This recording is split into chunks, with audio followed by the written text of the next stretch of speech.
To get his response to the stories unfolding out of Philadelphia this morning. Sheriff, good morning to you. First, your overall response to the video we were just playing there.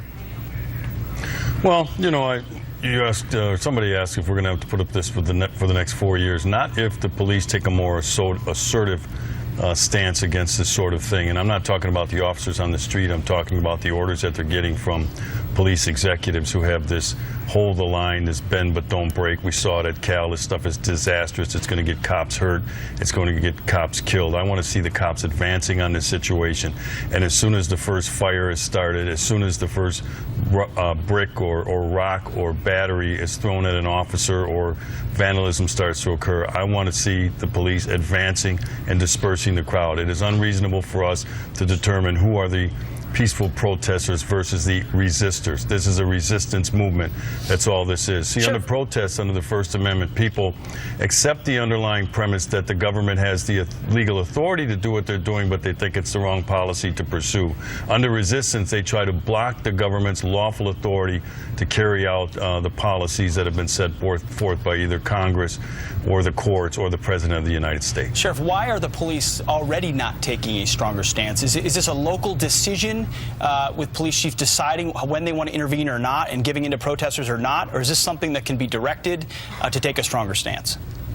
Well, let's be clear when we say the police. This doesn't come from the rank and file officers. These orders don't come from the frontline officers.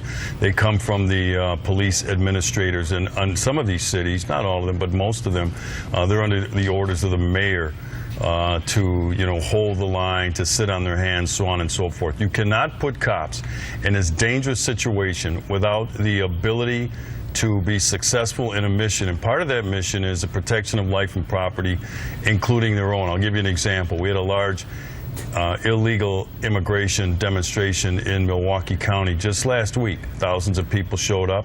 We were ready.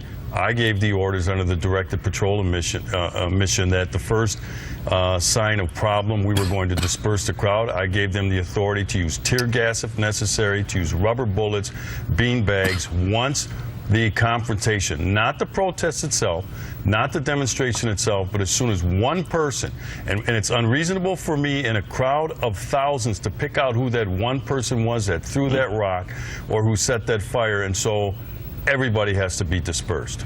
Yeah, those are some good thoughts. I want to shift gears a bit here, Sheriff, and get your thoughts on this. Hakeem Jeffries was on MSNBC saying that he will not be meeting with Trump and with Bannon because he says Bannon is a stone-cold racist and a white supremacist sympathizer. Watch this.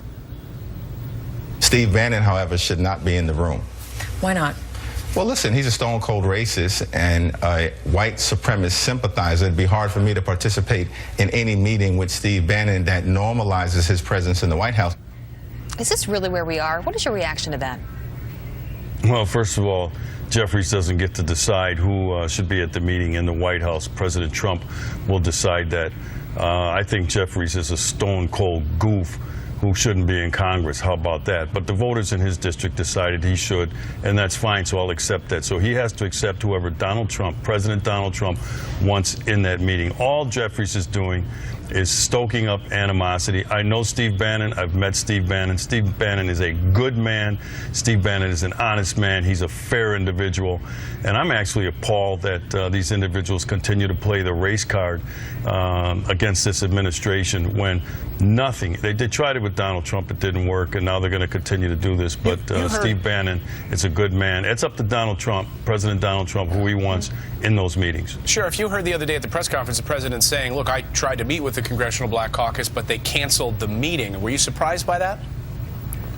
Well, I don't know what happened. I don't have all the information or all the facts, but Donald Trump throughout his life has been willing to meet with anybody and everybody in terms of trying to put something together and get something done, even in New York City. He's been honored by black groups in New York City for some of the philanthropy and some of the things that he's done to improve some of the disparate parts of New York City. So now all of a sudden, 70 years later, now all of a sudden he's a racist. This thing, look, it's a charade, it's a game, it needs to stop.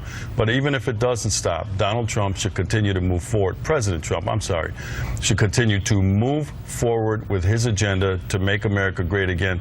I helped him. I fought for him to become the 45th president of the United States.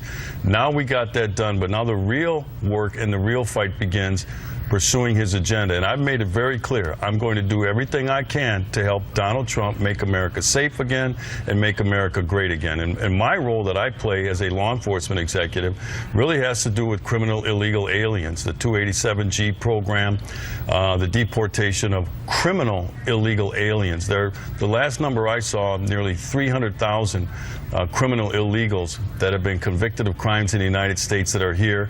Donald Trump has made it clear the catch and release days are over. There have been several directed patrol missions by ICE. We participated in one in the Milwaukee area. We swept up 16 individuals that have either been convicted of serious criminal acts and or scheduled for deportation, and they didn't show up at their deportation hearing because under the catch and release, these guys are in the wind and you never see them again. Donald Trump's made it clear where he's going to start. This is existing law. He hasn't reformed immigration. He can't do that. Only the Congress can do that. But he's made it clear under the existing immigration laws, he's going after the criminal illegal aliens first, and I am going to help him. I think that's a good first step. Well, Sheriff, you're in Orlando. Isn't that where the rally is tonight? Are you going? Well, it's in Tampa. I'm here for a support the police group. I've been invited down to be the keynote speaker. Tampa's about 45 minutes away. The meetings are close. I speak about the time that the president's going to speak, but if there's some time for me to hurry up down to Tampa, I'm going to hustle down there to they're saying it's in Melbourne, so. Yeah, Melbourne, Florida. Sheriff David Clarke in Orlando this morning for us. Thanks so much, Sheriff. Thanks, Sheriff. My pleasure. All right, let's turn to some other headlines this morning, starting